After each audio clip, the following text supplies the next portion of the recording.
Hello all. So I'm doing this quick video because it's been a while since I've posted. We're going through sickness here. My son is potentially sick with COVID as it's going around at the moment. And he's just really feeling pretty yuck, and I'm not far behind him. But at the same time, interestingly enough, while I'm slowing down and while I'm feeling lethargic, there's something deepening, something sort of stirring in the layers beneath feeling unwell. And I think it's a sort of a footnote, or the next step on from the new moon energy and the portal that I felt was opening. For a few days it was really chaotic and really difficult. Everything felt like a bit of a challenge and a trial. And now the energy feels like it's opening sort of into a more expansive horizon, and inviting, I guess, the opportunity to use whatever energy we have been moving through, even if it's been stagnant or difficult or restrictive, but using that energy to allow ourselves to feel more embodied.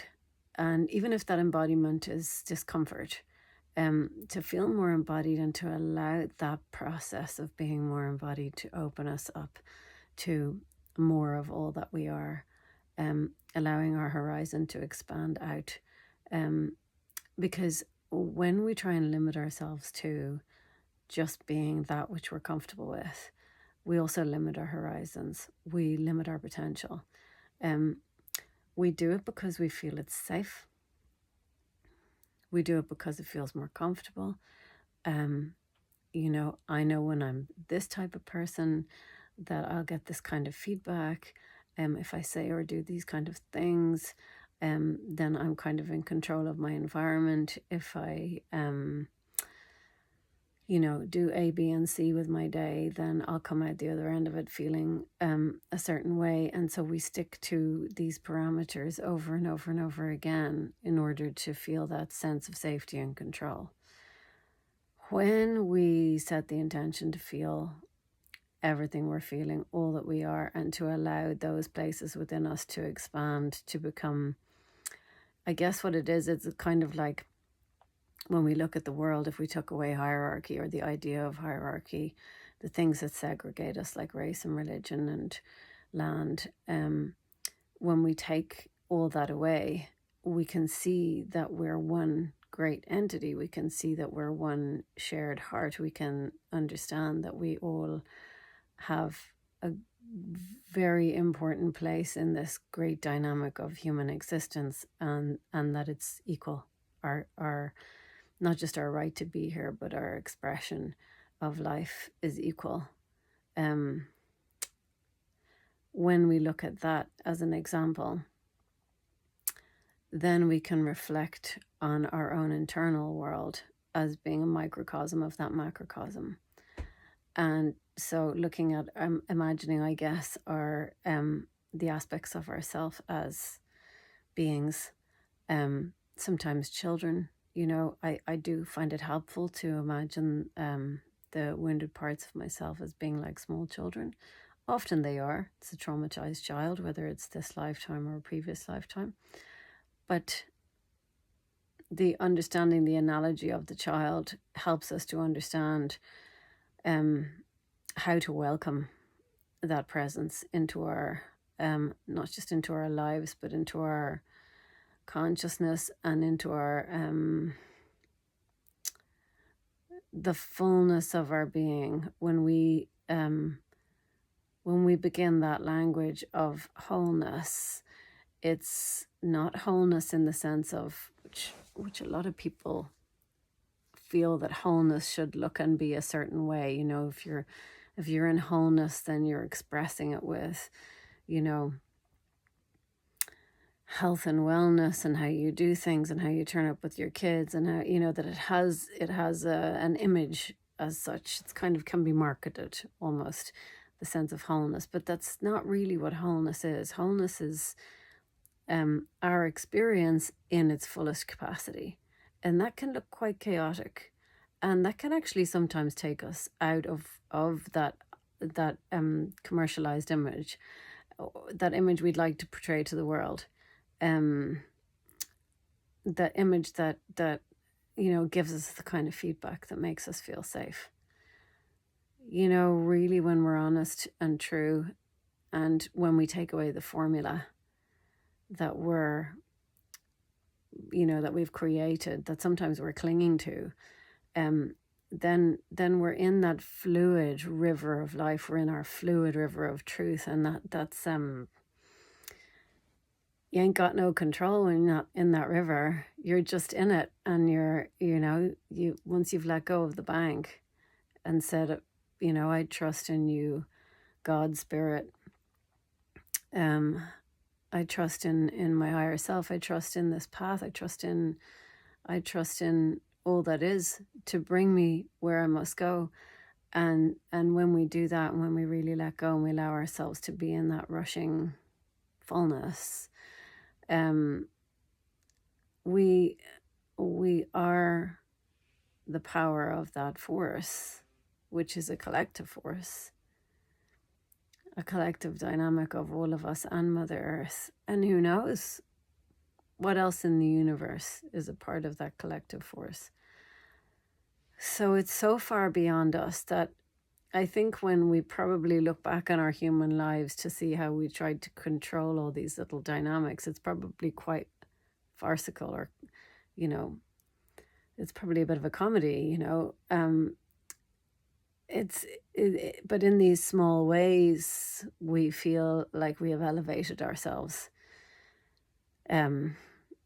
above something, above the perils or the dangers. Yeah, and obviously we can't let go of all of those things overnight. We can't let go of them all in one foul swoop. Even if we have the intention to let go of the bank and go with the river of life, it's going to be a slow journey peeling our fingers off that bank. Like it's not, the intention is powerful, but the actual unveiling or the coming to life of that intention is a process. And we have to re-choose and re-choose and re-choose that intention. We have to remember and remember and remember that intention. We have to say to ourselves, what I guess for me, it's really helpful to allow myself to sort of hover above the experience of Maeve, and not just become sort of condensed into this experience of Maeve, embodied in it, sure, but to allow myself to momentarily expand into this sense of the greater story, the greater paradigm, the greater truth, and allow myself to understand that this is a blip in terms of the greater journey of existence, and I can offer Maeve great compassion from that perspective, and gentleness, and almost like a parent parenting the self, allowing ourselves to hold ourselves with that gentleness that you would a child trying to pick their way, navigate their way through the difficulties of life, and the the territories that are more feel more treacherous, feel harder, feel take a lot to navigate, and I think being able to look at it from that greater or higher perspective allows us to let go a little bit more of thinking that we're going to create a particular outcome, of holding on to the idea that if we don't create that in a very formulaic way, that everything's going to fall apart and we're going to descend into disaster.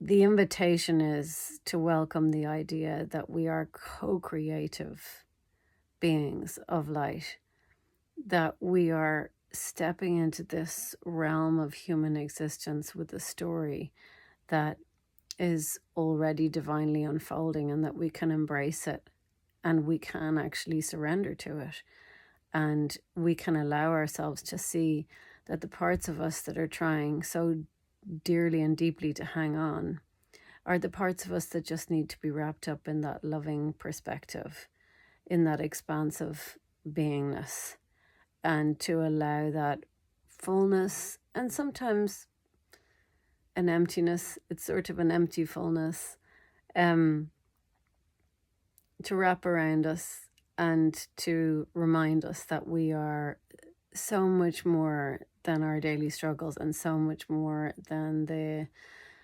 narrowness that our perspective can sometimes become.